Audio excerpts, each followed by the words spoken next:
ربك الحسن وتمت كلمة ربك صدقا وعدلا لا مبدل لكلماته وهو السميع العليم। আজকে অষ্টম পারা তেলাওয়াত হয়েছে তারাবির সালাতে। অষ্টম পারার কিছু অংশ সূরা আনআম আর কিছু অংশ সূরা আল আরাফ। কোরআনে কারীমে যে সূরাগুলো আছে সূরাগুলোর নামকরণ আল বাকারা, আলে ইমরান, আন নিসা, আল মাইদা, আল আনআম, আল আরাফ, আল আনফাল, আত তাওবা। সূরার নাম সূরার বিষয়বস্তু না। সূরা বাকারার মধ্যে অনেক বিষয় আছে। তো নামকরণগুলো আসলে কি? নামকরণ হচ্ছে একটা জাস্ট সিম্বলিক ব্যাপার, এটা প্রতীক, একটা চিহ্ন। এক সূরা থেকে আর সূরাকে পার্থক্য করার জন্য একটা চিহ্ন। তো এই চিহ্নটার জন্য একটা নাম দরকার। এই নামটা ওই সংশ্লিষ্ট সূরার কোনো একটা জায়গা থেকে একটা নাম চুজ করা হয়েছে। সূরা বাকারাতে একটা জায়গায় গাভীর কথা আছে, যখন আল্লাহ পাক সুবহানাহু ওয়া তাআলা বনী ইসরাঈলকে গাভী জবাই করতে বলছেন একটা হত্যার ঘটনাকে নিয়ে, মারার মামলার বিষয়কে নিয়ে। সূরা আলে ইমরানে অনেক কথা আছে। ইদ ক্বালাত ইমরাআতু ইমরান রাব্বি ইন্নী নাযারতু লাকা মা ফি বাতনি মুহাররারা। আলে ইমরান ওখান থেকে আসছে। আপনি কেন বসে আছেন? একটা চেয়ার নেন, ছোট চেয়ার আছে না, ওদিকে চেয়ারটা তো। এটা এরপর নিসা, সূরা নিসার মধ্যে শুধু যে মহিলা সংক্রান্ত আলাপ হয়েছে, ফ্যামিলি কোর্ট, ফ্যামিলি ল, সেটা না। সূরা নিসার মধ্যে অনেক বিধান আলোচনা হয়েছে, কিন্তু নেশা এটাও একটা আলোচনা। তো নিসা এটাও শব্দ আসছে কোরআনে কারীমে এবং এটা নিয়ে আলোচনা হয়েছে, সেটা ওখানে প্রতীকী আলামতের বিষয়টা আসছে এখানে। আল আনআম, সূরা আল মাইদা। আল মাইদা এটা কোনো সূরা মাইদার বিষয়বস্তু না, এটা বিশাল আলোচনা আছে। বিশাল আলোচনার মধ্যে একটা আলোচনা একদম শেষে গিয়ে ছোট্ট একটা আলোচনা হযরত ঈসা আলাইহিস সালামের ওই যে আসমান থেকে যে দস্তরখান অবতীর্ণ হয়েছিল, ওই দস্তরখানের কথা আছে। এটা একটা মুআজিজা স্বরূপ, কারামত বা মুআজিজা স্বরূপ। আল আনআম 14 পর্যন্ত আলোচনা। সূরা আনআমের মধ্যে আনআমের কথা আসছে, 14 পর্যন্ত কথা আসছে। এরপরে আসবে সূরা আল আরাফ। আল আরাফ হচ্ছে জান্নাত এবং জাহান্নামের মাঝামাঝি একটা জায়গা। এরা জান্নাতবাসীও না, জাহান্নামবাসীও না। সূরা আরাফের মধ্যে অনেক কথা আসছে। তো এর মধ্যে একটা আলাপ আসছে আরাফের বিষয়, তো ওইটাকে জাস্ট গ্রহণ করে এটা নামকরণ করা হয়েছে। তাহলে আমরা কি পেলাম? বিভিন্ন সূরার যে নামকরণ, এটা কিন্তু ওই সূরার কি না, পূর্ণাঙ্গ বিষয়বস্তু না, সাবজেক্ট না। এটা জাস্ট একটা কি, একটা সিম্পল একটা নাম, জাস্ট বিভিন্ন হলের নাম থাকে, এটা নাম। আচ্ছা, এবার আমরা মূল আলোচনা চলে যাই। অষ্টম পারা যেটা আজকে তেলাওয়াত করা হয়েছে, তো অষ্টম পারার কিছু আলোচনা সূরা আনআমের মধ্যে, আর কিছু সূরা আরাফের একাংশ। সূরা আনআমের শেষাংশ আর সূরা আরাফের প্রথমাংশ অষ্টম পারা আলোচনা হয়েছে। তো আমরা তো মোটা দাগে গতকালকে সূরা আনআমের বিষয়বস্তু বলেছি। সূরা আনআম এটা এই মক্কি সূরা। আমি আপনাদেরকে আবার বলছি, কোরআনে কারীমের একটা তাফসীর হলো একদম শুরু থেকে শেষ পর্যন্ত এক একটা সূরা, এক একটা পারা শব্দে শব্দে, বাক্য বাক্য, আয়াত আয়াত ব্যাখ্যা করে যাওয়া। আর একটা হলো পুরো পারার মধ্যে বা পুরো সূরার মধ্যে কি আছে সামগ্রিক একটা ধারণা নেওয়া। এটা একটু কি তুলনামূলক কি সহজ। কেমন?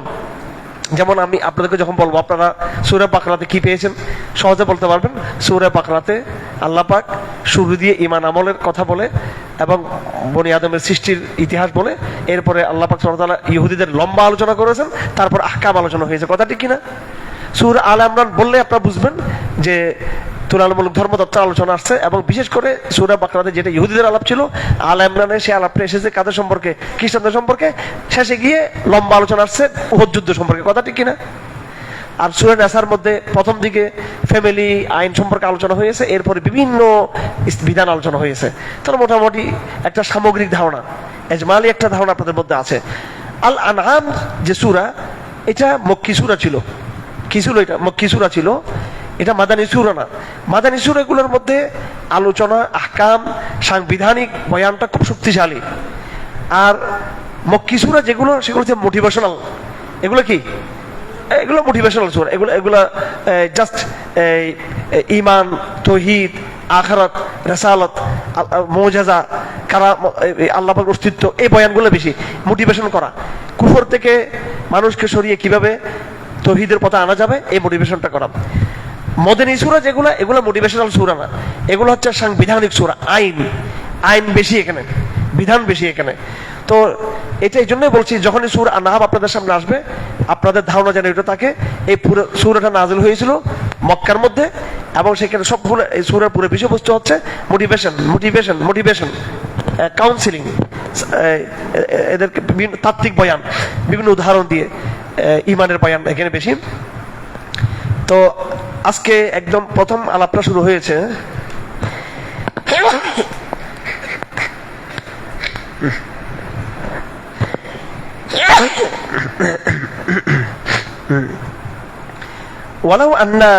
ولو أننا نزلنا إليهم الملائكة وكلمهم الموتى وحشرنا عليهم كل شيء قبلا ما كانوا ليؤمنوا إلا إن شاء الله ولكن أكثرهم يجهلون। আল্লাহ পাক বলেন, আমি যদি তাদের দাবি অনুযায়ী সমস্ত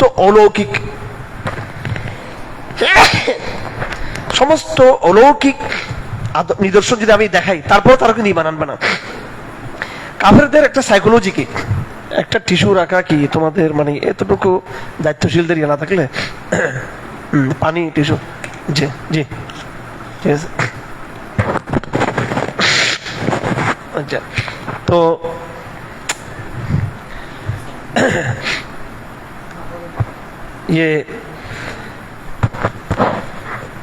এটা বনী ইসরাঈলের অভ্যাস ছিল এটা, এবং কুরাইশের মুশরিকদেরও অভ্যাস এটা ছিল। এবং এই জমানা যারা লোক, সাধারণত এই জমানা যারা সাধারণ মানুষ, তাদেরও একটা যে আমরা অলৌকিকতার মাধ্যম দিয়ে কি করবো, আমরা সত্য মিথ্যার যাচাই করব। কি দিয়ে? অলৌকিকতা। এটা বনী ইসরাঈলের লোকদেরও দাবি ছিল যে লা নুমিনু বিকা হাত্তা নারাল্লাহ জাহরা, আমরা স্পষ্ট আল্লাহকে দেখতে চাই। বাপরে বাপ, আল্লাহকে না দেখা ছাড়া আমরা বিশ্বাস করবো না। কে বলছে এটা? বনী ইসরাঈল। কেমন? তো এটা, এই প্রবণতা কাদের মধ্যে ছিল? হ্যাঁ, কুরাইশের মুশরিকদের মধ্যে ছিল, যে আমরা সরাসরি দেখবো ফেরেশতা আসছে, এটা দেখতে চাই। সরাসরি আমরা দেখতে চাই, যে কোন বড় নিদর্শন আমরা দেখতে চাই। হ্যাঁ, এটা তাদের দাবি ছিল। তো জাহেলিয়া দুই রকম, এলিট জাহেলিয়া আর হচ্ছে প্রলেতারিয়া জাহেলিয়া। একটা মিসকিন গরিব জাহেলিয়া, আরটা হচ্ছে উচ্চবিত্ত জাহেলিয়া। উচ্চবিত্ত যারা হচ্ছে বৈজ্ঞানিক জাহেলিয়া, বলে আমরা বিজ্ঞান ছাড়া কিছু বিশ্বাসই করি না, বিজ্ঞান ছাড়া আমরা কি কিছু বিশ্বাস করি না। আর সাধারণ মূর্খ শ্রেণী যারা আছে, নিম্নবিত্ত, এরা তো বিজ্ঞান বুঝে না, এরা বলতে আমরা অলৌকিক কিছু দেখা ছাড়া বিশ্বাস করবো না। দুইটাই জাহেলিয়া, কথা ঠিক কিনা? না অলৌকিকতা এটা মানদণ্ড সত্য মিথ্যার, না বিজ্ঞান সত্য মিথ্যার মানদণ্ড, কথা ঠিক কিনা? অ্যাবসলিউটলি বিজ্ঞান সত্য মিথ্যার মানদণ্ড না। কারণ বিজ্ঞানের বই ক্লাস 3 থেকে একদম অনার্স মাস্টার পর্যন্ত যারা বিজ্ঞানের সমস্ত বই পড়ে, তারা জানে বিজ্ঞান কতটা একটা সীমাবদ্ধ একটা জায়গা, অপারগ একটা জায়গা, যেটা কখনো নির্ভুলতা দাবি করতে পারে না। এটা আমি আপনাদেরকে জানি না, বহুবার আমি এটা বলে আসছি। বিজ্ঞান নিয়ে আমি হলে বিজ্ঞান নিয়ে স্বশিক্ষিত ব্যক্তি, ঠিক আছে?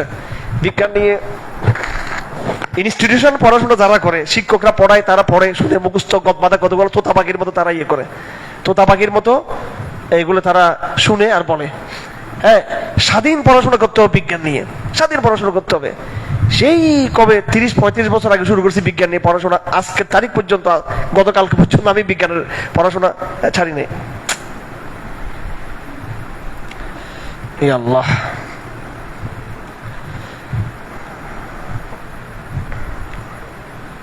আচ্ছা, তো এই যে একটা মানদণ্ড আমরা তৈরি করি, সাধারণ যারা মূর্খ লোক তারা কি বলে, এরা অশিক্ষিত, এরা অলৌকিকতা ছাড়া তারা কিছু বিশ্বাস করবে না। আর যারা আধুনিক মনস্ক, তারা বলে কি আমরা বিজ্ঞানের যুক্তি ছাড়া বিশ্বাস করবো না। তাহলে দেখুন, মূর্খতার ক্ষেত্রে বিজ্ঞানবাদীদের অবস্থান, আর যারা অলৌকিকতাবাদী মূর্খ যারা, উভয়ের অবস্থান কিন্তু এক। কারণ বিজ্ঞানও একটা সীমাবদ্ধ জায়গা, যুক্তি একটা সীমাবদ্ধ জায়গা, এবং অলৌকিকতা একটা সীমাবদ্ধ জায়গা। আমার কথাগুলো আপনাদের বুঝে আসতেছে? আপনাদের বুঝে আসতেছে? কোরআনের বিরুদ্ধে তাদের কি চ্যালেঞ্জ ছিল যে আমরা কোরআনকে নিতে চাই না, আমরা অস্বাভাবিক কিছু দেখতে চাই, সুপার ন্যাচারাল কিছু দেখতে চাই, আমরা যেটা একদম অতি প্রাকৃত, একটা হচ্ছে ন্যাচারাল, একটা সুপার ন্যাচারাল। আমরা প্রাকৃতিক, অতি প্রাকৃতিক কিছু দেখতে চাই, অস্বাভাবিক কিছু দেখতে চাই, অলৌকিক কিছু আমরা দেখতে চাই। এই হাজার বছর ধরে মানব জাতি এটা নবীদের বিরুদ্ধে এটা বলে আসছে যে আমরা অলৌকিক অলৌকিক অলৌকিক দেখতে চাই। তো আল্লাহ পাক কিছু কিছু অলৌকিক জিনিস তারা তাদেরকে দেখাইতো। তাহলে অলৌকিকতা এটা কোনো সত্য মিথ্যার মানদণ্ড নয়, এটা খামাখা তারা দাবি দিয়েছে। কারণ অলৌকিক বিষয় আল্লাহ পাক দেখিয়েছেন শেষ পর্যন্ত, তারপর কিন্তু তারা কি করেন? ঈমান আনা নাই। তারা ঈমান আছে, তারপরও তিসা আয়াতিন বাইয়িনাত, 9টা নিদর্শন দেখার পরও ফেরাউন কিন্তু কি করেন? ঈমান আনা নাই। তারপরে এটা হলো প্রলেতারিয়া শ্রেণীর, অশিক্ষিত শ্রেণীর। আর শিক্ষিত শ্রেণীর দাবি হচ্ছে কি? বিজ্ঞান বিজ্ঞান বিজ্ঞান। বিজ্ঞানও কি অ্যাবসলিউট সত্য নাকি? এটা কি মানদণ্ড? এটা কি স্ট্যান্ডার্ড? এটা মাপকাঠি নাকি? এটা ভুল আছে কিনা? এটা হ্যাঁ, আগের সূত্র পরসূত্র দিয়ে কি হয়েছে? ভুল প্রমাণিত হয়েছে। আইনস্টাইনের সূত্র দিয়ে আইজাক নিউটনের কি সূত্র ভুল প্রমাণিত হয়েছে কিনা? ভুল প্রমাণিত হয়েছে। তো আল্লাহ পাক এটা বলেছেন, দেখো তোমরা যে নিদর্শন দাবি করতেছো, অস্বাভাবিক নিদর্শন, তো মা কারুল ইউমিন, এগুলো দেখার পর তোমরা কি করবে? ঈমান আনবে না। সুতরাং বর্তমান জমানায় আপনাদের এটা ইয়ে থাকতে হবে যে অলৌকিক কোনো কিছু দেখলে, অলৌকিক অস্বাভাবিক কোনো কিছু দেখলে মনে মানুষ ঈমান আনবে, তাও কিন্তু কি করবে না? মানুষ ঈমান আনবে না। আল্লাহ পাক দেখাইছেন হাসিনাতে থাপ্পায় দৌড়ে দিয়ে দেখাইছেন অলৌকিক, দেখাইছে কিনা আল্লাহ পাক? কোন ছাত্র দাবি করতে পারবে না যে তারা হাসিনাকে দৌড়েছে। পারবে? দাবি করতে পারবে? এটা কে দৌড়েছে? এটা কেউ দাবি করতে পারবে না। এটা আর্মি তো 16 বছর কিছু করে নাই, একদম শেষ হয়েছে। জুনিয়র আর্মিরা ইউটার্ন করছে, তাদের একটা অবদান ছিল, ঠিক আছে? ছাত্রদের একটা অবদান ছিল, আবার হুজুরদের একটা, মানে প্রত্যেকের যার যার একটা বিচ্ছিন্ন বিচ্ছিন্ন অবদান। কেউ একক এই আন্দোলনের ক্রেডিট কেউ নিতে পারবে? বলেন।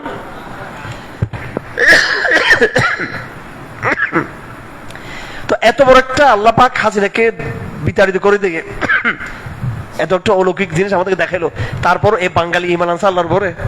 বলেন এরকম আর কি।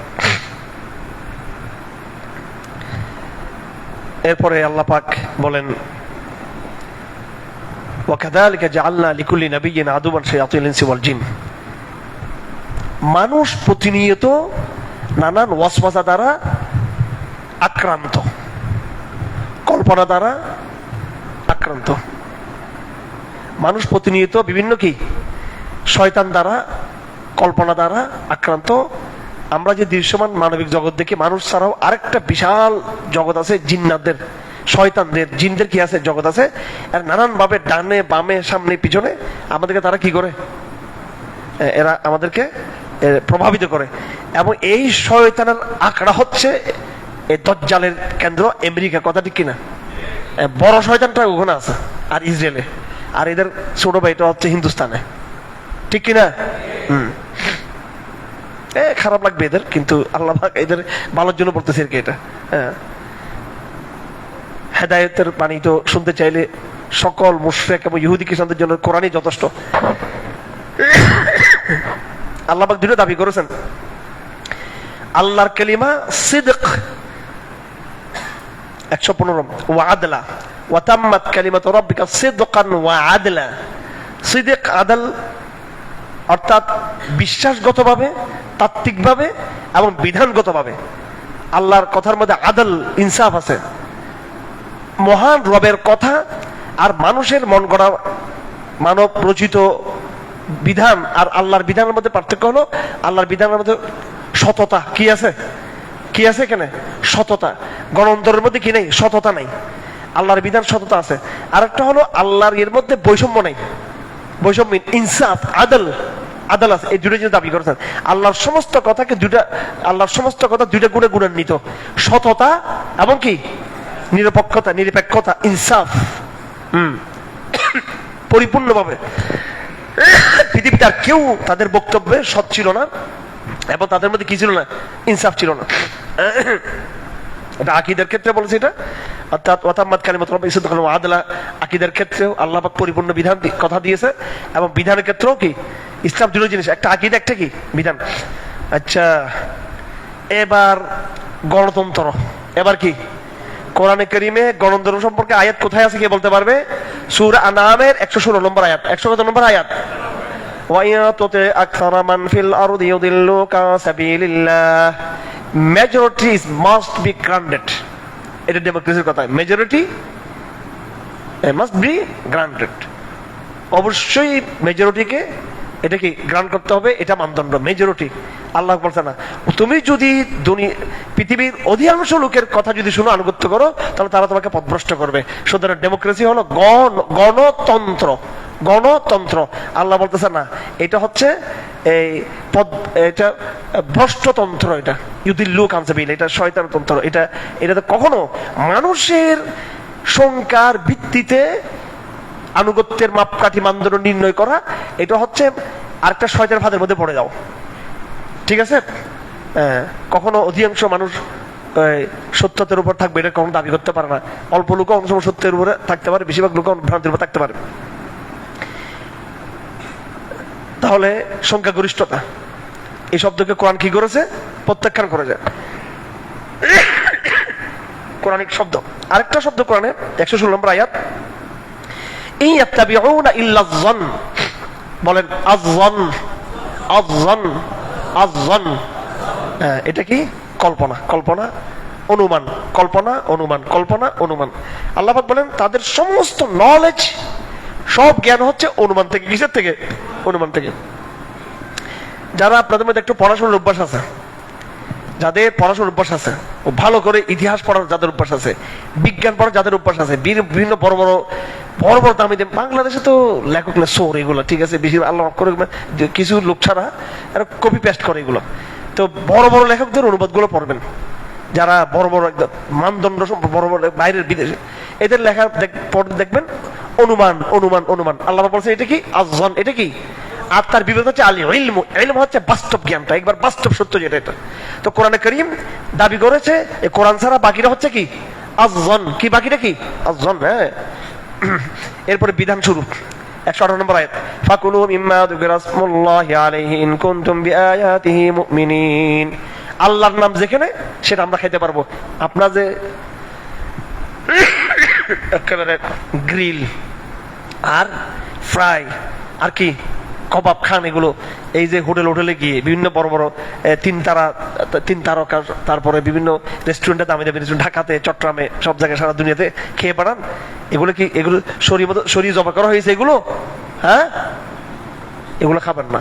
আমরা কারাগারে কত কষ্ট পেতাম, এখানে তো একটা গোস্ত, একটা ফ্রাই তো কল্পনা করা যেত না। তারপরে যখন বাইরে থেকে সিস্টেম করে কেউ ঢুকাইতো, কেউ হাতিয়ে দিলে আমরা কখনো ফ্রাই খাইতাম না, মুরগি টুরগি খাইতাম না। আমরা বাসা থেকে দিলে সেগুলো খেতাম। বিভিন্ন জায়গা থেকে বিভিন্ন বন্ধু বান্ধব ব্যবসায়ীরা কিছু এলিট লোক থাকতো আশেপাশে কারাগারে, হ্যাঁ, ক্যাপসি থেকে বিভিন্ন জায়গা থেকে ওরা ফ্রাই, এগুলো আপনারা করতাম না, কারণ এগুলো জবে ঠিক নেই। এই জন্য আপনারা তাকওয়ার উপর থাকবেন। কিসের উপর থাকবেন? তাকওয়ার উপর। ঘরের রান্না ছাড়া, জবে গৃহীত ঘরের মুরগি ছাড়া বাইরে কি খাবেন না, মুরগি টুরগিগুলো খাবেন না।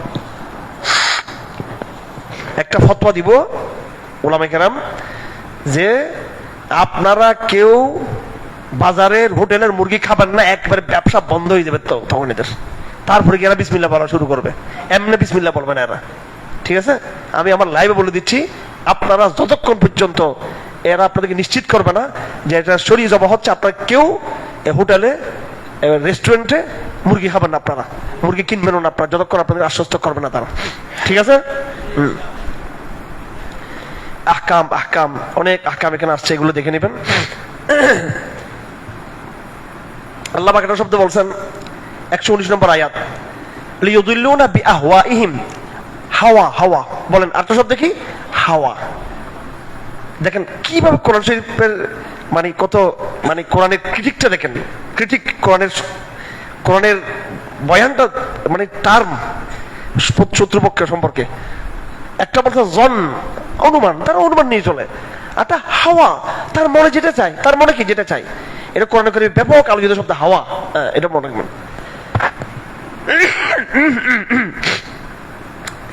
এবার ইসলামী দাওয়াতের সাথে যে সংঘাত হয়, প্রত্যেক নগর সভ্যতায় এলিট শ্রেণী বারবার দ্বীন কাওয়াজের মধ্যে কি করে? বাধা তৈরি করে। কেমন? এটাকে বলা হয় মাকার। কি বলা হয় এটাকে? মাকার। বলেন এটা কি বলা হয়? মাকার, মাকার, মাকার। এটা কোরআন একটা বহুল আলোচিত শব্দ। অর্থাৎ দুনিয়াতে এস্টাবলিশমেন্ট, আপনি একটা ইদানিং বলতেছে ডিপ স্টেট, এটা ইদানিং ডিপ স্টেট, এটা তো একটা ছোট শব্দ, আরো বড় শব্দ আছে কায়েমি স্বার্থবাদ। কি স্বার্থবাদ? এস্টাবলিশমেন্ট, এটা হচ্ছে কি সেটেলমেন্ট, এস্টাবলিশমেন্ট, একটা সিস্টেম, এলিটদের সিস্টেম। আমরা ব্যবসায়ী, রাজনীতিবিদ, বিদেশিরা মিলে একটা চক্র, কি একটা কি এই ঘুরে ফিরে চক্র হাতে কি দেখবো ক্ষমতা থাকবে, ঠিক কিনা? এখন কি করতে হবে? যুদ্ধ বাঁধাইতে হবে নাকি? এখন নসিহা দিয়ে এদেরকে বুঝাতে হবে তোমরা একটা, you are part of the establishment, you are part of the conspiracy, you are part of the system, তোমরা একটা সিস্টেমের অংশ। তো you are part of the কি গ্লোবাল অর্ডার, ঠিক কিনা? এটা গ্লোবাল অর্ডার, এটা এস্টাবলিশমেন্ট, এটা কি এটাকে কোরআন। আপনি কোরআনকে কি মনে করছেন? এগুলো কোরআন সব শব্দগুলো আছে, কিন্তু এখানে কি আছে? আমি তো কোরআন আলহামদুলিল্লাহ আমার মোটামুটি নগদর্পণে কারাগারে বারবার নিবিড় ভাবে কত বছর কতদিন সময় কাটাইছি আলহামদুলিল্লাহ, কোরআন নিয়ে খুব সময় দেওয়ার চেষ্টা করি এখনো পর্যন্ত। এই বর্তমান যে সামাজিক সিস্টেম, নগর সভ্যতার যে সিস্টেম, আধুনিক সভ্যতার যে সিস্টেম, এটা 5-7 হাজার বছর আগে যে সিস্টেম, ওইটাই সিস্টেম চলতেছে এখন। নূহ আলাইহিস সালামের জমানায় যে সেটেলমেন্ট, যে এস্টাবলিশমেন্ট, ঠিক আছে, মানে এলিটদের যে একটা চক্র, মানে এলিট তন্ত্র, বড়দের, হ্যাঁ আমার কথা বুঝাচ্ছে আপনাদের, ওই সিস্টেমটা এখনো চলতেছে। ওই সিস্টেম আমেরিকাতে, ওই সিস্টেম বাংলাদেশে, ওই সিস্টেম মুসলিম দেশে, গ্লোবালি ওই সিস্টেম। আল্লাহ পাক এটা বলছেন মাকার আকাবির মুজরিমিহা, প্রত্যেক নগরে, প্রত্যেক সভ্য নগরে এলিটরা ক্ষমতা কি করে? নিয়ন্ত্রণ করে। কে বলতেছে এটা? আল্লাহ পাক। এরাই নবীদের দাওয়াতে বাধা তৈরি করে। কি করতে হবে? দাওয়ার মাধ্যমে এটা থেকে কি করতে হবে? মোটিভেশন করে নিয়ে আসতে হবে। রাসূলুল্লাহ সাল্লাল্লাহু আলাইহি ওয়াসাল্লাম এই পুরো এলিট সিস্টেমকে ভেঙে দিয়েছেন। ভাঙছেন কিনা? আমি কত শব্দ বলছি? এলিট সিস্টেম, এস্টাবলিশমেন্ট, সেটেলমেন্ট, ঠিক আছে? আর কি বলেছি? কায়েমি স্বার্থবাদ। মনে থাকবে শব্দগুলো, এগুলো কোরআন বলেছে। মুস্তাকবিরিন, মুতরিফিন, আকাবির মুজরিমিহা, এবং কোরআনের শব্দ, এবং একবার না বারবার কোরআনের শব্দগুলো বলেছে। সুতরাং কোরআন এটা সমাজ বিজ্ঞানের কিতাব। কিসের কিতাব এটা? সমাজ বিজ্ঞানের কিতাব। সমাজের চিত্রকে কোরআন পরিষ্কারভাবে তুলে ধরেছে। আমরা এইভাবে কোরআনকে আসলে বুঝি না।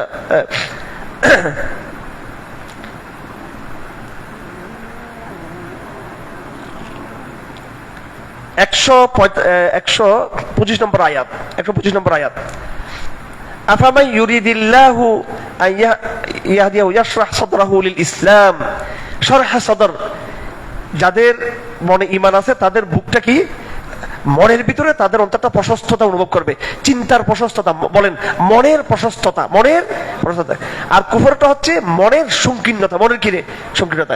ঈমান হচ্ছে প্রশস্ততা, হৃদয়ের প্রশস্ততা। ঈমানকে রেশন দিয়ে আমরা ধরবো নাকি ঈমানকে আমরা হৃদয় দিয়ে ধরবো আমরা? হ্যাঁ, এটা মনে রাখবে। হৃদয় একটা অনেক বড় বড় জায়গা। এটা আকল রেশন হচ্ছে এটা চোখের মতো জাস্ট একটা জানালা। এটা কি রে? একটা জানালা। এটা যেমন আমরা যে নাকে কি করি? গান নি, কানে আমরা শুনি, জিহ্বা দিয়ে আমরা কি করি? স্বাদ নি, হাত দিয়ে আমরা স্পর্শ করি, চোখ দিয়ে আমরা দেখি। এই সবগুলোর মধ্যে একদম খুবই সূক্ষ্ম হলো কি ব্রেন। এটা এগুলোর মতো চোখের চেয়ে, নাকের চেয়ে, কানের চেয়ে, জিহ্বার চেয়ে, হাতের চেয়ে মাথাটা হলো আরেকটু স্মার্ট, আরেকটু সূক্ষ্ম একটা জানালা। জাস্ট এটা দিয়ে আমি ক্যাচ করি, দেখতেছি না কিন্তু মাথা দিয়ে বুঝতেছি। গান নাই কিন্তু মাথা দিয়ে বুঝতেছি। এটা জানা। চোখ যেমন সীমিত, দৃষ্টি যেমন সীমিত, স্পর্শ যেমন সীমিত, ঘ্রাণ যেমন সীমিত, মাথার বুঝ এটাও সীমিত। এই জন্য আমাদের মূল জায়গাটা আসলে কোনটা? যেটা একদম, যেটার শক্তি আরো বেশি, এটা হলো কি? হৃদয়, কলব। এটাকে বলা হয় ইংরেজিতে ইনটিউশন। কি বলা হয় এটাকে? ইনটিউশন, স্বজ্ঞা। এটা একটা মানে মন বলতেছে এরকম, এটাই কিন্তু বাস্তব হয়ে যাচ্ছে। বলো মনে বলতেছে কিন্তু ভাই যুক্তিতে বুঝতেছে না, কিন্তু মনে বলতেছে এরকম। মনের কথা ঠিক হয় বেশিরভাগ, কথা ঠিক কিনা? যুক্তির কথা ঠিক হয় না। এই ইনটিউশনটা যখন আরো উপর লেভেলে চলে যায় তখন এটাকে রেভেলেশন বলা হয় ইংরেজিতে। রেভেলেশন এটা ওহির কোনো আসলে কি নাই, ইংরেজিতে এটা তর্জমা করা যাবে না। এটা দার্শনিকরা মোটামুটি নবীদের ওহিটাকে এই মনের যে ইনটিউশন, যেটা প্রত্যেকের আছে, আমাদের সবার মধ্যে আছে, এটা এলহাম, ইনটিউশন, সজ্ঞা। এটা যখন আরো হাই লেভেল যখন যাবে এটাকে ইংরেজি ভাষায় কি বলা হয়? এটাকে রেভেলেশন। এটা হচ্ছে আরো গভীর, যেটা একবার আল্লাহর সাথে যে সম্পর্ক ঐশ্বরিক। এটা তো এগুলা, এটাও কিন্তু নবুয়তের জায়গাটাও কিন্তু এটা শুধু মস্তিষ্কের জায়গা না। এটা কিসের জায়গা? এটা হৃদয়ের জায়গা। কেমন? বুঝতেছেন নাকি? উল্টা উল্টা লাগে, প্যাসপোজ লাগে যাচ্ছে মনে হয়। প্যাসপোজ লাগবে না, আমার এখানে আলোচনা সব আছে। এই যে আল্লাহ পাক যত জায়গায় বলছেন, তোমরা হৃদয় দিয়ে কি বুঝতেছো, হৃদয় দিয়ে তোমরা কি বুঝতেছো, হৃদয় দিয়ে ব্রেন দিয়ে বুঝতেছো, আল্লাহ পাক হৃদয় দিয়ে বুঝতে বলেছে। এটা আমি অনেকগুলো আয়াত দেখছি, এগুলো পরবর্তী আসবে সময় এই আলোচনাগুলো বিষয়ভিত্তিক। আরেকটা আয়াত, আরেকটা সমাজ ব্যবস্থার নিয়ম আল্লাহ পাক বলতেছেন 129, আমি এক জালেম দিয়ে আরেক জালেমকে শেষ করব। এক জালেম দিয়ে কি করবো আমি, আর ওয়াকাযালিকা নুওয়াল্লি বা'দাল যালিমিনা বা'দাম বিমা কানু ইয়াকসিবুন। আল্লাহর নিয়ম হচ্ছে এক জালেম দিয়ে আরেক জালেমকে কি করা, শায়েস্তা করা। ঠিক আছে? এটা এটা একটা সমাজ। আমরা তো সারা বিশ্বে পুরো ইতিহাস এটা দেখতেছি আমরা।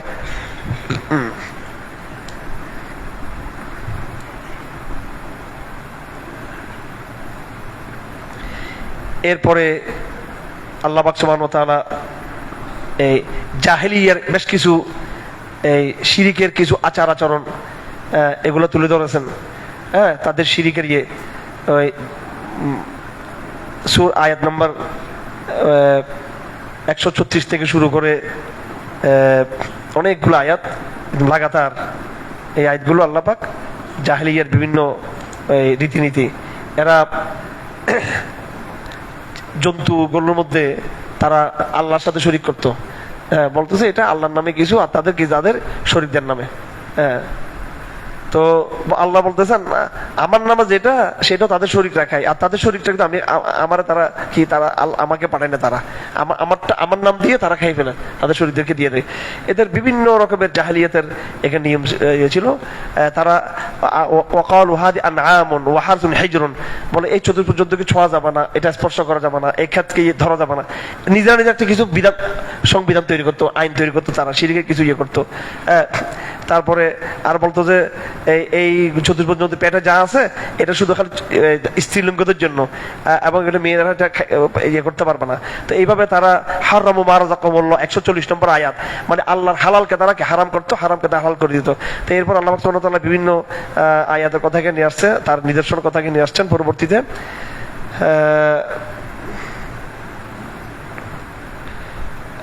তা আল্লাহ বলতেছেন এই যে তোমরা যে হালালকে হারাম করো, হারামকে হালাল করো, অথচ সব সৃষ্টি আমি করেছি। সামানিয়াত আজওয়াজ, জন্তুগুলো কি কয় প্রকার, 8 প্রকার।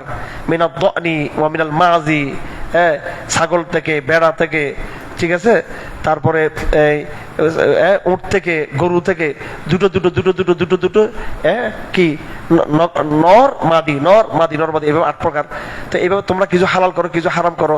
তা আল্লাহ নবী 145 নম্বর আয়াত, হে নবী আপনি বলে দেন এদের মন গড়া হালাল হারাম চলবে না, তাদের জন্য হারাম কি, মাইতা, মরা বস্তু, রক্ত, শুয়োরের গোশত, এগুলো হচ্ছে হারাম। ওয়া উহিল্লা লিগাইরিল্লাহ, এবং আল্লাহর নাম ছাড়া যেগুলো কি করা হবে, জবাই করা হবে, এগুলো হচ্ছে হারাম ইত্যাদি। এইভাবে হারামের পয়েন্ট এখানে কম্পেয়ার করছে। জাহেলিয়াতের বিধান, ইসলামের বিধান, জাহেলিয়াতের বিধান, ইসলামের বিধান। যেহেতু এই আয়াতটা এই সূরা নাযিল হয়েছে কোথায়, মক্কার মধ্যে নাযিল হয়েছে।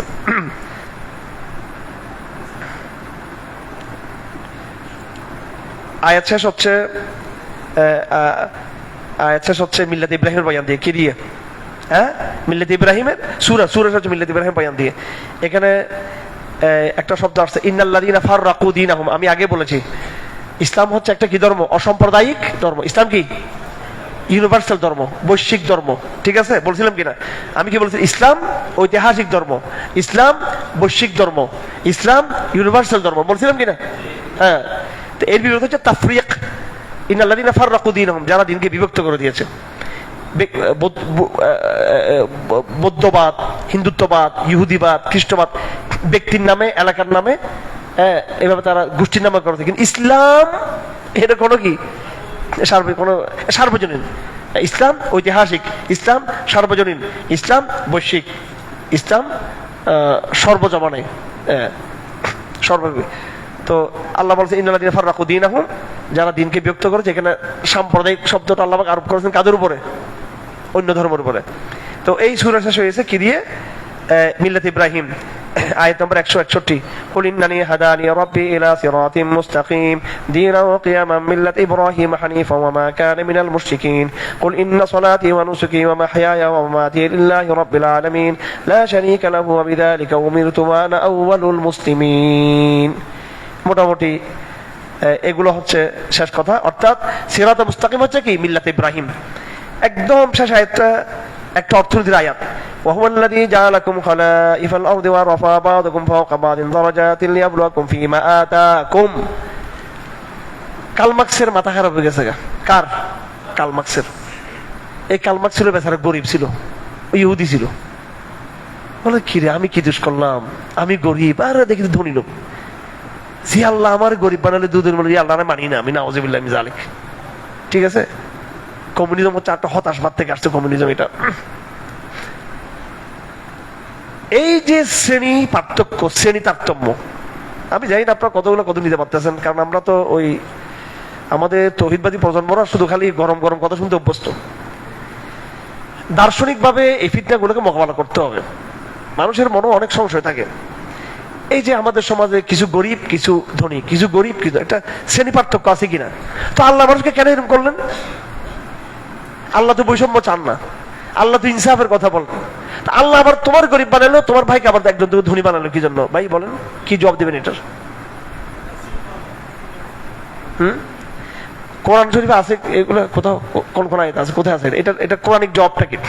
কোরআনিক জবাবটা কি? এটা সূরা একদম আল্লাহ নামের শেষ সূরা। وهو الذي جعلكم خلائف الارض ورفع بعضكم فوق بعض درجات। আমি কাউকে কারোর উপর কি দিয়েছি? একটু প্রাধান্য দিয়ে একটু শ্রেণী পার্থক্য করেছি। লিয়াবলুয়াকুম ফীমা আতাকুম, তোমাদেরকে আমি পরীক্ষা করার জন্য। কি করার জন্য? পরীক্ষা। পরীক্ষা হচ্ছে exam. Exam is life. The theory of life is exam, examination। অর্থাৎ জীবনের থিওরি হচ্ছে কি? পরীক্ষা। ইসলামী জীবনের থিওরি হচ্ছে তাবারাকাল্লাযী বিয়াদিল মুলকু ওয়া আলা কুল্লি শাইইন কাদির আল্লাযী খালাকাল মাউতা ওয়াল হায়াতা লিয়াবলুয়াকুম। আমি জীবন মৃত্যু সৃষ্টি করেছি পরীক্ষা করার জন্য। আমি তোমাদেরকে আযাব দিয়েছি পরীক্ষা করার জন্য, আবার নিয়ামত দিয়েছি পরীক্ষা করার জন্য, আবার কাফেরদের সাথে মুসলমানদের যুদ্ধ, এটা পরীক্ষার জন্য। কোরআনে কারীমে আমি গতকালকে আমাদের মহিলা শাখার যে তাফসীর ছিল, এটা আমি অনলাইনে এটা বিষয় ছিল আমাদের বালাউন ফিতনাতুন, পরীক্ষা। পুরো পুরো এই জীবনটা হচ্ছে একটা পরীক্ষা। তো নানামুখী পরীক্ষা আছে এখানে। হ্যাঁ, একটা পরীক্ষা হলো কি? অর্থনৈতিক পার্থক্য, অর্থনৈতিক শ্রেণী, অর্থনৈতিক শ্রেণী তারতম্য, এটা একটা পার্থক্য। কেউ গরিব কেউ বড়, আল্লাহ আমি উভয়কে পরীক্ষা করতেছি। দেখি যারা বড় আছে এরা গরিবদের হক আদায় করে কিনা। কিন্তু দেখা গেল না, দুনিয়াতে সামন্তবাদ তারা তৈরি করেছে, জমিদার পড়া তৈরি করেছে, আর এদেরকে তারা কি করে রেখেছে? কৃষক বানিয়ে রাখছে। এই বাঙালি দুষ্ট সেকুলাররা রবীন্দ্রনাথ ঠাকুরকে এদের কি মানে, হ্যাঁ, বাংলা সাহিত্যের নবী মানে নবী নবী। এই রবীন্দ্রনাথ কি ছিল? একটা আস্তে একটা আপাদমস্তক ছিল জমিদার, সামন্তবাদী। কি ছিল সে? আমি রবীন্দ্রনাথ ঠাকুরের জমিদার যে ইয়েতে যে সিরাজগঞ্জে গেছি, সিরাজগঞ্জে তার নিজের বাড়ি পুরা ঘুরছে, ওর জমিদারি, তার বিরাল যে জমিদারিত্বের ইয়ে, এই যে পুরা পশ্চিমবঙ্গ পূর্ববঙ্গ সব জায়গায় তার জমিদারি ছিল। এর মানে যারা ওদের বাঙালিত্ব ধর্মের নবী মানে সেইটারে তা আল্লাহ পাক সুবহানাহু ওয়া তাআলা। হ্যাঁ, আচ্ছা, এর হলো আবার ওগুলো বাবুকল আবার গেছে উঠে গেছে না সদর। যাক, এই জায়গাটা একটা একসময় কি ছিল? পুরো জায়গাটা এই হিন্দু জমিদারিত্বের জায়গা ছিল এগুলো। তো একমাত্র ইসলাম, ইসলামের ভূমি ব্যবস্থা, ইসলামের ভূমি ব্যবস্থা নিয়ে আমাদের কিতাব আছে। হ্যাঁ, ইসলামকে নিজাম আরাদি, এইভাবে ইসলামের অর্থনৈতিক ব্যবস্থা, সুষম বন্টন। কি? সুষম বন্টন, সুষম বন্টন, সুষম বন্টন। ইচ্ছাকৃত বেশ কেউ জমি দখল করে, হয়তো ওমর রাদিয়াল্লাহু আনহু নীতি ছিল, ওনার রাষ্ট্রীয় ফরমান ছিল, উনি সব খবর রাখতেন কে কতটুকু জমি তার আয়ত্তা আছে এরকম। এখানে এই চট্টগ্রাম শহরে এই একটু জঙ্গল সলিপুর সব এলাকাতে এই কিছুদিন আগে র্যাবের একজন ভাইকে মেরে ফেলছে। কেমন দেখেন, এটা যেহেতু পলিটিক্যাল অ্যাঙ্গেল থেকে হয়েছে একদম দামাচাপা। ঠিক আছে, যদি এটা কোনো বিচ্ছিন্ন একটা জঙ্গিবাদী টাইপের ঘটনা হইতো, এটা নিয়ে পুরো বাংলাদেশে আগুন ধরে, মানে এখানে কি হইতো আল্লাহ জানে। যত অস্ত্র বাংলাদেশে পাওয়া গেছে নির্বাচন আগে, কোনো একটা ইসলামপন্থীর হাতে একটা পিস্তল পাওয়া গেছে, সব পলিটিক্যাল অ্যাঙ্গেল থেকে পাওয়া গেছে। কিন্তু কোনো সমস্যা নেই, এটা যেহেতু এটা একটা সামাজিক সন্ত্রাস বা পলিটিক্যাল সন্ত্রাস, একদম ধামাচাপা, এটা আলোচনায় নেই এগুলো। যাক, এই জঙ্গল সলিমপুরে একজন ইয়ে ছিল, তাকে আবার এই এলাকাতে র্যাব আবার ওই এলাকার একজন নেতাকে মেরে ফেলছিল। আবার দেখেন, মানে দুদিকে অবস্থা। যাই হোক, আমি একবার গরিব এলাকা আমাকে দাওয়াত দিছে, আমি গেলাম দাওয়াত দেওয়ার জন্য, এটা বোঝার জন্য বলতেছি, এটা সময় কম। তা আমি তৌহিদ শিরিকের আলাপ নিয়ে গেছি। আমি অনেক মানুষ এলাকা অঞ্চল অনেক, এগুলো 15-16 বছর আগে কথা বলতেছি এগুলো। তা আমি ঠিক আছে গেলাম, এই তা আমি শিরিক এবং তৌহিদ নিয়ে আলোচনা করবো। যখন স্টেজে বসলাম, আলহামদুলিল্লাহ আহমদ পড়া শুরু করলাম, দেখি সব গড়ি লুঙ্গি টুঙ্গি সিরা ফাটা মিসকিন, দুনিয়ার 10,000 মিসকিন একসাথে হয়েছে এখানে। হ্যাঁ, দূর এগুলারে কি আর এগুলার তথ্য কি বুঝাবো, আকিদা দর্শন এগুলারে। আমার চট করে আল্লাহ মাথা ঘুরে দিল যে এই যে গরিব মিসকিন গুলো তো কোনো জায়গা টাকা নেই, কিনে এদের বসত বাড়ি নেই, কিচ্ছু নেই এদের, তো এদের ব্যাপারে ইসলাম কি বলে। আমি ঠাস ঠাস ঠাস ঠাস ঠাস আমি কোরআনের কত আয়াত মনে আসে গেছে আমার। বিভিন্ন জায়গায় অর্থনীতির আয়াতগুলো আমি হঠাৎ করে, যেহেতু চর্চা করি পড়াশোনা থাকি, আমি এক মিনিট আমার বিষয়বস্তু থেকে সরে গিয়ে আমি ঠাস করে চলে গেছি। আমি কি অর্থনৈতিক সুষম বন্টন আয়াতগুলো পড়া শুরু করছি। বাইরে ভাই যারা যে খুশি হয়েছে, আমি বললাম যে এটা তোমাদের রাইট, তোমাদের অধিকার, একদম সরকারি জমি বলতে আবার কি, এটা জনগণের জমি, কথা ঠিক কিনা। বাংলাদেশ খালি বল রেলওয়ের জমি, খাস জমি, তারপর দেখবেন বড় বড় বিদেশি দেশি বড় বড় মাল্টিমিডিয়া কোম্পানিগুলো দিয়ে ফেলছে সরকার। এই যে আমাদের চিটাঙ্গে এখানে সেই এরশাদের আমলে দিয়ে ফেলছে, এখনো পর্যন্ত ওরা অল্প ট্যাক্সের বিরুদ্ধে এরা পুরো যে ইপিজেড টিপিজেড সবগুলো তাদের, এই যে কাফকো বা অন্যান্য এলাকাগুলো, এই তারপর জমিদারি প্রথা তো আছে এখানে, এখনো রয়ে গেছে বিভিন্নভাবে। তো এবং সরকার অনেকগুলো জায়গা করে আছে, সরকার আছে সব। একটা সরকার দায়িত্ব হলো জায়গাগুলো কাদেরকে দিয়ে দেওয়া, জনগণকে দিয়ে দেবো। জনগণ জিয়াউর রহমান একটা কাজ করছিল, পার্বত্য চট্টগ্রামে বাঙালিদেরকে নেওয়া শুরু করছিল। তো দেখুন আল্লাহ পাক বলতেছে এটা আমি পরীক্ষা করতেছি, রাষ্ট্রকে পরীক্ষা করতেছি, ধনীদেরকে পরীক্ষা করতেছি, ব্যবসায়ীদেরকে পরীক্ষা করতেছি। তাদের দায়িত্ব হলো তাদের অসীম সম্পদ, তাদের অনেক যে বিশাল সম্পদ, এই সম্পদগুলো তারা কাকে দিয়ে দেয়, গরিবদেরকে দিয়ে দেয়। আর না দিলে গরিব দুনিয়াতে কষ্ট হবে, কিন্তু আখিরাতে কিন্তু ওই ধনী কষ্ট হবে কিন্তু। যাই হোক, তাহলে ইসলামে অর্থনৈতিক সমস্যার সমাধান আছে কিনা। আচ্ছা, আমরা এখন চলে যাব সূরা আরাফ। বিসমিল্লাহির রহমানির রহিম। আলিফ লাম মিম সাদ। কিতাবুন উনজিলা ইলাইকা ফালা ইয়াকুন ফি সাদরিকা হারাজুম মিনহু লিতুনজিরা বিহি ওয়া যিকরা লিল মুমিনিন। ইত্তাবিউ মা উনজিলা ইলাইকুম মির রাব্বিকুম ওয়া লা তাত্তাবিউ মিন দুনিহি আউলিয়া ক্বালিলাম মা তাযাক্কারুন। সূরা আরাফ আজকে পাঠ করা হয়েছে, ওরে আল্লাহ অনেক, 1 2 3 4 5 পৃষ্ঠা, প্রায় 10 পৃষ্ঠা। কয় পৃষ্ঠা পড়া হয়েছে? 1 2 3 4 5, প্রায় 11 পৃষ্ঠা। কয় পৃষ্ঠা? 11 পৃষ্ঠা সূরা আরাফ। তো এর মধ্যে আরো কিছু আলোচনা আসবে। এই আরাফের বিষয়বস্তুগুলো হলো, প্রথমে একটা ভূমিকা, সূরা আরাফে লম্বা ভূমিকা আসছে। এই ভূমিকার মধ্যে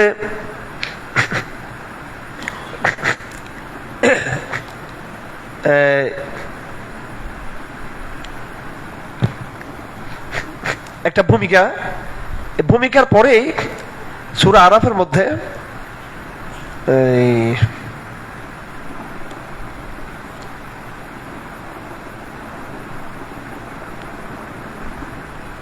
59 নম্বর আয়াত পর্যন্ত, না 58 নম্বর আয়াত, কত নম্বর আয়াত? 58 নম্বর আয়াত পর্যন্ত সূরা আরাফে ভূমিকা, একটা ভূমিকা। কিসের ভূমিকা? 58 নম্বর আয়াত থেকে শুরু করে সূরা আরাফের শেষ পর্যন্ত হচ্ছে কাসাস। ভাই আমি সব দেরি করবো না, একটু জোরে না আপনারা, অ্যাটেনশন প্লিজ। আমি আপনাদেরকে আগেই বলছি যে কোরআনে কারীমের তাফসীর একটা হলো একদম ওই সূরা কে শুরু করে আক্ষরিক আক্ষরিক আক্ষরিক, শব্দ শব্দে ব্যাখ্যা, শব্দ শব্দে ব্যাখ্যা দিয়ে যাও, ঠিক আছে? হ্যাঁ, আর একটা হলো সামগ্রিকভাবে কি করা দেখা, ঠিক আছে? আপনারা আদনান সাহেব এখন কোথায়? আমাদের নাই। এই বেচারা তো এখানে আছে, গাড়ি দিয়ে করে আসে, ইয়েতে করে আসে। তো এই বেচারা আমি একদিন ফ্লাইটে করে নিয়ে আসছি। আমাদের দেখো চিরাং শটটা দেখবো, তো পুরা ফ্লাইট যখন ঢাকা থেকে আসতো, তো এটা তার হুট করে নামে না, ঘুরি নামে, দেখো চিরাং শটটা দেখবো। তাই নাকি হুজুর? চিরাং শট চতুর্দিকে পাহাড়, এদিকে তারপর এদিকে নদী, খুব সুন্দর চমৎকার। আমি তো দেখিনি এরকম, এতবার আসছে কিন্তু আগে কিন্তু চিরাং শটটা দেখেনি। ও বিমান থেকে কিন্তু কি দেখছে, এটা একদিকে সাগর, একদিকে কর্ণফুলী। আমাদের চট্টগ্রামের মতো শহর ইউরোপেও নেই এরকম, ঠিক কিনা? এই আমিরাত, দুবাই, এগুলো কোনো শহর? এগুলো হ্যাঁ বলেন, সৌদি আরব এমনি পবিত্র জায়গা আর কি, কিন্তু কোনো ন্যাচারাল দৃশ্য আছে এখানে? বলেন, ইউরোপ আমেরিকাতে কোনো দৃশ্য আছে এরকম? এটা কি একটা সুন্দর আল্লাহ পাকের একটা নিয়ামত, মানে একটা নৈসর্গিক একটা ব্যস্ত একটা নিয়ামত এখানে। তো আমাদের আপনার সাথে দেখে মানে এত সুন্দর, আমরা এখানে থাকি না।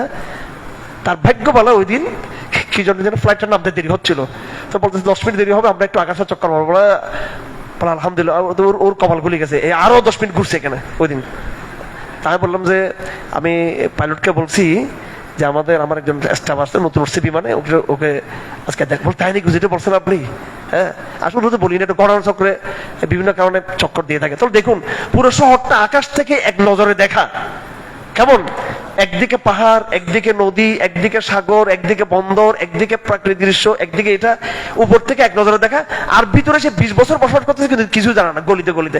কোরআন শরীফটা সেরকম, আমরা যেটা করবো সেটা হচ্ছে উপর থেকে এক নজর, এক নজরে কোরআন, এক নজরে সূরা আরাফ, এক নজরে সূরা বাকারা, এক নজরে আলে ইমরান। কথা বুঝে আসছে? আর হচ্ছে একবার আমি শব্দ শব্দ শব্দ শব্দ ব্যাখ্যাগুলো দিলাম। এটা তো করতে হবে, কিন্তু আগে সামগ্রিক একটা বুঝতে হবে। যেই সূরা আরাফ বলবো সাথে সাথে আপনারা বুঝবেন সূরা আরাফ দুটো পার্ট। কয়টা পার্ট? কয়েকটা পার্ট। একটা হলো কাসাস, একটা হলো কি কাসাস মানে যে কাহিনী। কাসাস মানে কি? কাহিনী, নবীদের কাহিনী। এখানে একবার বিরাট কাহিনী। আর কাহিনী কিরকম দেখেন, এই কাহিনীগুলো আল্লাহ পাক সুবহানাহু ওয়া তাআলা কেন যে মুসা ইসলামকে এত ভালোবাসে। কারে? মুসা ইসলাম তো আমার ছোট ভাই নাও মুসা, এটা নিয়ে আমার বহুদিন ওর উপর আমি হিংসা ছিল। কিন্তু ঘুরি ফিরে ওর নাম, ঘুরি ফিরে মুসার নাম, ঘুরি ফিরে মুসার নাম কোরআন শরীফে। সব নবীর এখানে সূরা আরাফে দেখেন সব নবীদের ঘটনা এক পাল্লায়, এই মুসার ঘটনা এক এক পাল্লায়। এটা আল্লাহর কি মানে এত মহব্বত করে মুসা ইসলাম আল্লাহ। হ্যাঁ, অথচ মুসা ইসলাম মুখে জড়তা ছিল, ছিল কিনা? একটু আমার মধ্যে একটু গরম মেজাজ ছিল, ঠিক আছে, ঘুষি ঘুষি মারি, যাই হোক না, আমি ওসব ঘুষি ঘুষি মারি না, ঠিক আছে, যাই হোক। তো এখন এই মুসা ইসলামের মনের সরলতা কি ছিল? সুবহানাল্লাহ, একদম সরলতা আর আল্লাহর প্রতি অগাধ প্রেমের মানে প্রচন্ড মাত্রার যে প্রেম আল্লাহর প্রতি, এটা এটা এটা এটা এটা মানে এটা অকল্পনীয় মাত্রায় ছিল। এটা কার? মুসা ইসলামের। আল্লাহ নবীজি বলেন যে আমি কিয়ামতের দিন আমি উঠবো, প্রথম আমার কবরটা ফাটবে। কার? আউয়ালু মা ইউশাক্কু ইয়াউমুল কিয়ামতি কবরি। প্রথম মাটি ফাটবে কারটা? আমাদের নবীজিরটা, মুসা ইসলামেরটা না। কারটা? আমাদের নবীজিরটা। বলো প্রথম আমি দুনিয়াতে উঠবো, প্রথম আমি উঠে দেখবো, উঠবো আমারটা। এইভাবে এরপর সব লোকরা শুরু করবে। মুসা ইসলাম বলেন আমি উঠে দেখবো যে মুসা ইসলাম আল্লাহর খুঁড়ির সাথে লটকে আছে এইভাবে। তাই বলতে কি রে, ঘটনা কি এটা? তো হুজুর ইসলাম বলতে সম্ভবত ওরা তো আল্লাহ দুনিয়াতে একটা সাইজ করেছিল, আল্লাহকে দেখতে গেছিল না ওই সময়।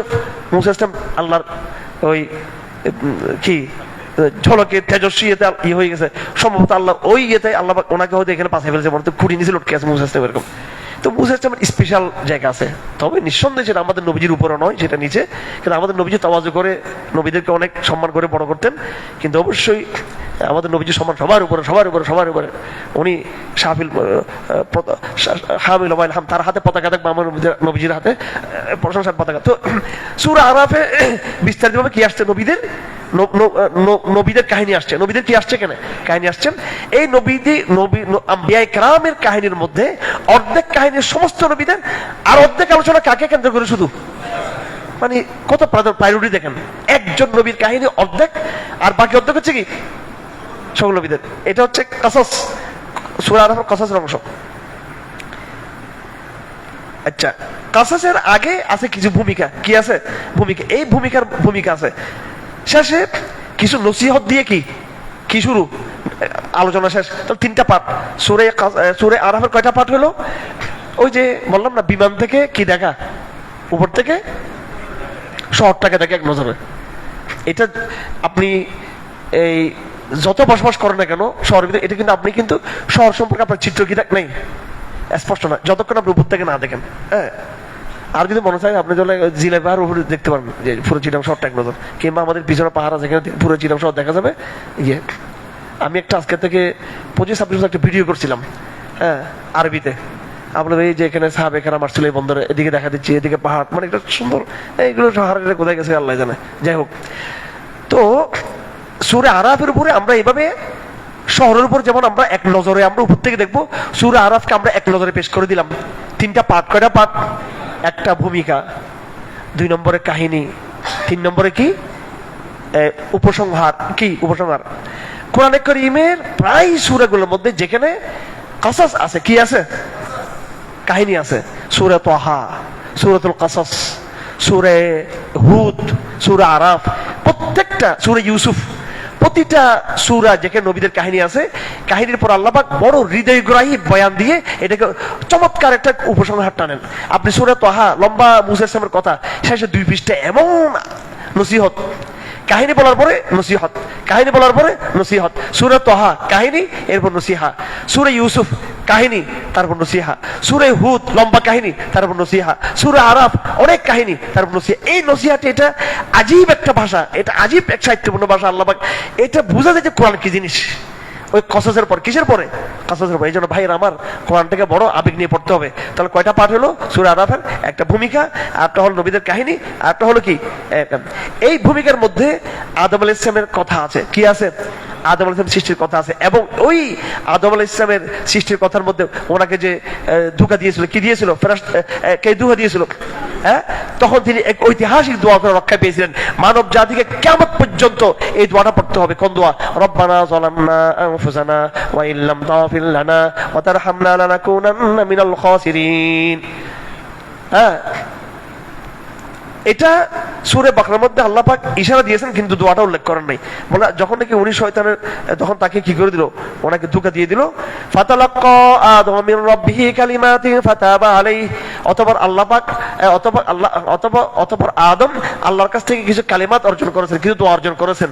সেগুলো তিনি পাঠ করলেন, আবার আল্লাহ পাক তাকে মাফ করে দিলেন। কিন্তু সে কালিমাত কি?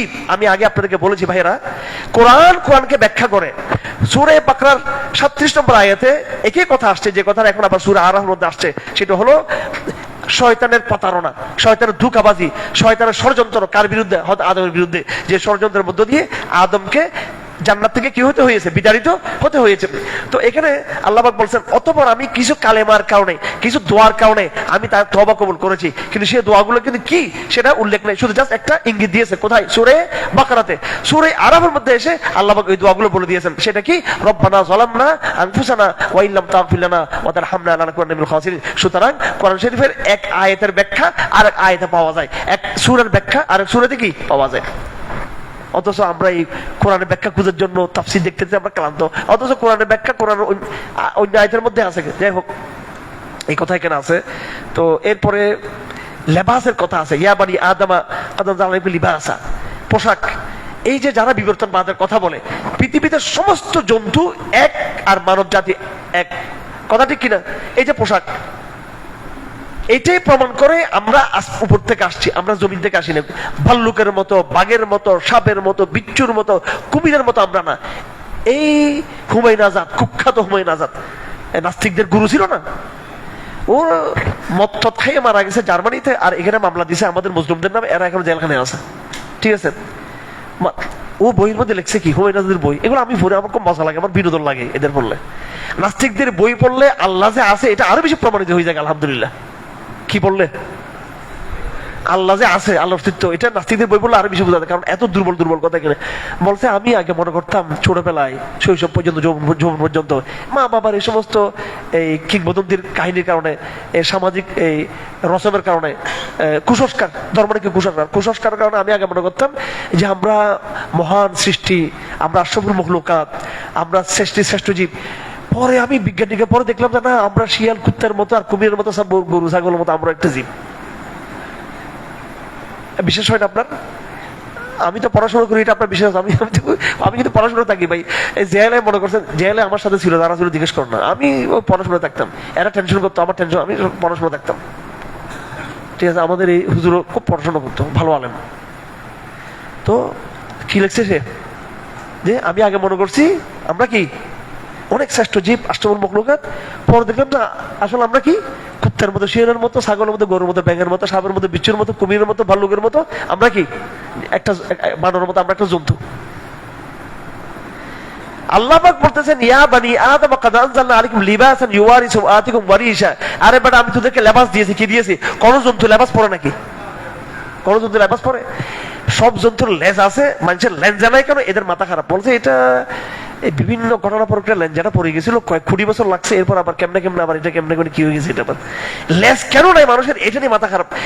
যদি একটু লেজ থাকতো আমাদের, আল্লাহ আল্লাহ, তাহলে তো আমাদেরকে কুত্তা এমনি প্রমাণ করতে হয় না যে আমরা আসলে কিছু একটা ছিলাম এখানে। হ্যাঁ, ছাগল ছিলাম, নলে কুত্তা ছিলাম, নলে ব্যাংক ছিলাম, নলে ইয়ে ছিলাম, নলে মাস্টার কিছু একটা ছিলাম, ভাগ্য বলে কি নাই আমাদের এই লেজটা নেই। তো এরা বলে না, বলেন লেজ না থাকলে ওই যে পাশার হাড্ডিটার মধ্যে এটা একটা ইয়ে করে, এটা এটা বিবর্তন বাদের ভিতর দিয়ে এটা গুটিয়ে এটা হাড্ডিটা এইভাবে হয়ে গেছে। এটা এত বিনোদন লাগে, এত মজা লাগে এগুলো পড়লে, এদের বইগুলো মানে হাসি আসে আর কি। ঠিক আছে, বাস্তবে আমি চ্যালেঞ্জ দিয়ে বলতেছি, আমি তো অনলাইনে চ্যালেঞ্জ করতেছি, শিক্ষিত সমাজের তো কথা বলতেছি, আমরা তো আফ্রিকা জঙ্গলে বসে কথা বলতেছি না। তো এই বাংলাদেশের ঢাকা বিশ্ববিদ্যালয় আছে, রাজশাহী বিশ্ববিদ্যালয়, চট্টগ্রাম বিশ্ববিদ্যালয়, সব বিশ্ববিদ্যালয় ইউনিভার্সিটি টিচার সব আছে এখানে, চ্যালেঞ্জ দিতে বলে যাচ্ছে কথাগুলো। আমি এখানে সামনে আসেন, প্রমাণ করেন কোনটা সত্য কোনটা মিথ্যা। বিজ্ঞানীদের বই নিয়ে আসেন এখানে, কার বই নিয়ে আসেন আমাদের সামনে। বড় টেনশন পড়ে গেছে মানুষের পিছনে কিনে কেন, এটা নিয়ে যে ছোট্ট যে একটু যদি থাকতো তাও আমরা কি করতে পারতাম, কিছু করতে পারতাম। আচ্ছা যাক, হাসতেছেন না, বাস্তবে এগুলো অশিক্ষিত শিক্ষিত মূর্খ এরা। হ্যাঁ, মূর্খরা জানে যে আমি কি মূর্খ, মূর্খরা কি জানে মূর্খ, আর এই শিক্ষিত মূর্খরা জানে না যে সে কি মূর্খ, এটা জানে না। আচ্ছা, তো আল্লাহ পাক বলতেছেন মানব জাতির ব্যাপারে, লিবাস ওয়ানজালনা আলাইকুম লিবাসা, আমি তো তোমাদের জন্য লিখে দিয়েছি, লেবাস দিয়েছি। তার মানে বোঝা যাচ্ছে মানুষ পৃথিবীর এই পরিবেশ থেকে কি হয় নাই, উঠে আসে নাই।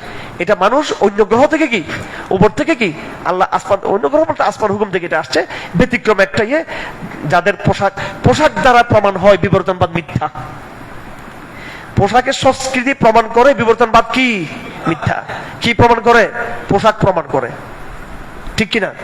আর নাহলে অবশ্যই আমাদের শরীরে করোনা কি থাকতো, এখানে পশম কি থাকতো, পশমের ইয়ে থাকতো আমাদের শরীরে।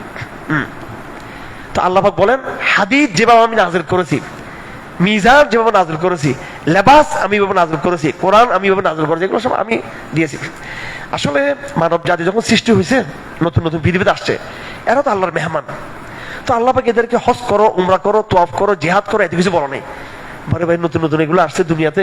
তো আল্লাহ পাক বছরকে বছর মানুষকে কি শিখিয়েছেন, শিকারি কেমনে করবে, কেমনে ঘুমাবে, কেমনে আলো থেকে কি মানে গরম থেকে তাপ থেকে বাঁচবে, শীত থেকে রক্ষা পাবে, সুরক্ষা, এগুলা বহু বছর শিখিয়েছেন। আনুষ্ঠানিক শরীয়ী ওয়াহী যেটা শুরু হয়েছে কার থেকে? নূহ আলাইহিস সালাম থেকে। নূহ আলাইহিস সালামের আগে কি হয়েছে? মানুষকে আল্লাহ পাক বস্তুবাদী উপকরণগুলো শিক্ষা দিয়েছেন। এই যে কোরআন, তাওরাত, জবুর, ইনজিল, আসমানি কিতাব নাযিল হয়ে নূহ আলাইহিস সালামের জামানা থেকে মানুষকে যে শরীয়ত শিক্ষা দেওয়া হয়েছে, এর আগে আল্লাহ পাক শরীয়ত শিক্ষা দেন সিম্পল তাওহীদ, সিম্পল কয়েকটা বিধান। বাকি বেশিরভাগ ফেরেশতারা কি শিখেছেন মানুষকে? রান্নার পদ্ধতি, খাবার পদ্ধতি, গৃহের পদ্ধতি, স্বামী স্ত্রীর মিলন হলে কিভাবে কি পদ্ধতি, শিকার কি, এগুলাই শিখানো হয়েছিল। এই জন্য যারা গর্ব করে যে এই আল্লাহ শুধু আমাদেরকে শরীয়ত শিক্ষা দিয়েছে আর দুনিয়াবি নিয়ম উপকরণগুলো শিখেছে আমরা নিজেরা, নো, এটাও কে শিক্ষা দিয়েছে? এটা আল্লাহ। এই হলে বসে, আমার এই হল আমি পরীক্ষা দিয়েছি, এটা হল ছিল 92-93 আমি বুখারী পড়ছি, এখানে বুখারী শরীফ আমার এখানে ইয়ে ছিল হলে। তো বুখারী শরীফের শুরুতেই লেখা আছে, ইন্না আরসালনা ইলাইকা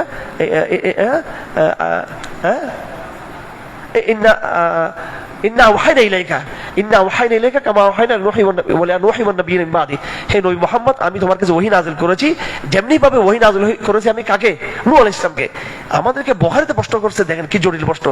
বলতেছে নূহ আলাইহিস সালামের আগেও তো নবী ছিল, শীষ ছিলেন, অমুক ছিলেন, নবী ইদ্রিস ইসলামের কথা, তারপরে আদম আলাইহিস সালাম, তো স্পষ্ট কথা যে এই বড় বড় নবীরা তো আসছেন, আরো তো নবী ছিলেন, নূহ আলাইহিস সালাম ছাড়াও তো আরো আগে নবীরা আসছেন, তাদের কথা বলে নেই। ওহীর কথা শুরু করছে আল্লাহ পাক কার থেকে? নূহ আলাইহিস সালাম থেকে। এটার জবাবটা কি? কঠিন প্রশ্ন কিনা? এই হলে বসে পরীক্ষা দিছি আমি।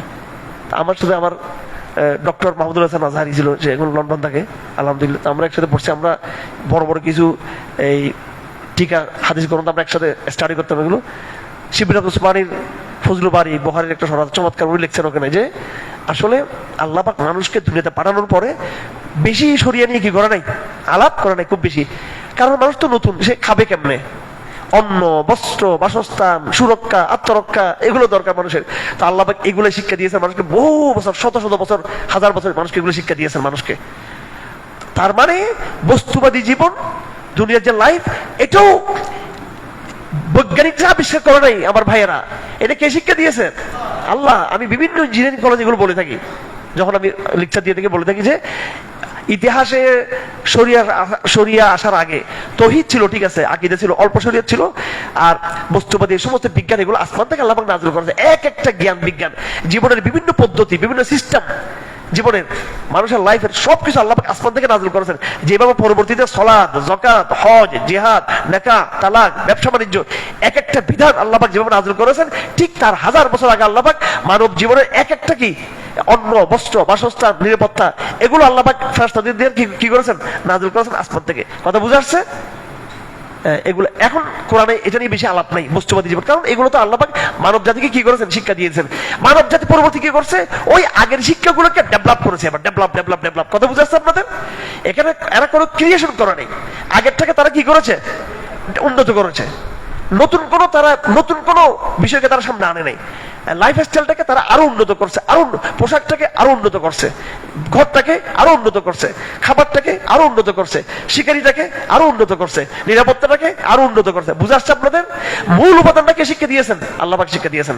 তো যাই হোক, এরপরে সূরা আরাফের নামকরণের কথা আছে, এখানে জিনাতের কথা আছে।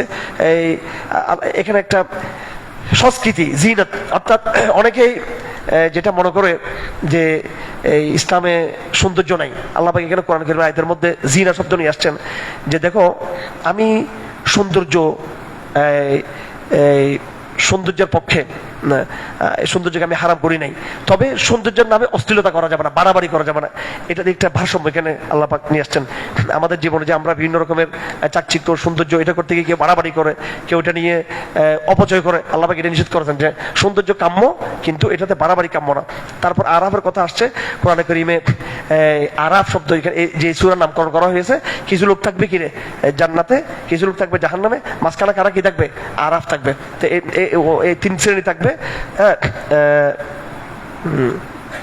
তো আরাফবাসীরা ডাকবে, আমরা তোমাদেরকে চিনতাম, কিন্তু আমরা এখন এখানে আছি।